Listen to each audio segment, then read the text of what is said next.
দীর্ঘ ২২ বছর পর আফগানিস্তানের শাসক দল তালেবানের উপর থেকে সন্ত্রাসী তকমা প্রত্যাহার করেছে রাশিয়া।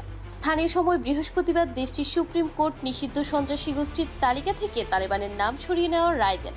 এই সিদ্ধান্তের ফলে রাশিয়া ও তালেবানের মধ্যে সম্পর্কের নতুন দিগন্ত উন্মোচিত হলো বলে ধারণা করা হচ্ছে। প্রসঙ্গত ২০০৩ সাল থেকে তালেবানকে সন্ত্রাসী গোষ্ঠী হিসেবে তালিকাভুক্ত করে রাশিয়া।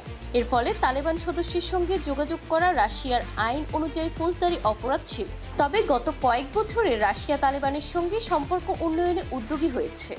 ২০২১ সালে তালেবান আফগানিস্তানের ক্ষমতা দখলের পর থেকে রাশিয়া এই গোষ্ঠীর সঙ্গে বারবার যোগাযোগ বাড়িয়েছে এবং বিভিন্ন আন্তর্জাতিক ফোরামে তালেবানের প্রতিনিধিরা রাশিয়া সফর করেছে।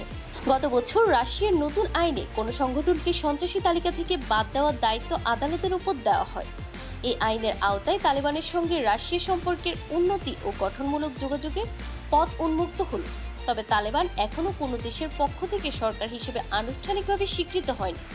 তবে কাবুলে চীন, ভারত, সৌদি আরব, সংযুক্ত আরব আমিরাত, কাতার ও ইরান সহ বেশ কয়েকটি দেশের দূতাবাস রয়েছে। এছাড়াও ২০২৩ সালে চীন আফগানিস্তানে তালেবানের অধীনে প্রথম রাষ্ট্রদূত নিয়োগ করে। এই সিদ্ধান্ত রাশিয়া ও তালেবানের মধ্যে ভবিষ্যৎ সম্পর্কের ক্ষেত্রে একটি গুরুত্বপূর্ণ মাইলফলক হিসেবে বিবেচিত হচ্ছে।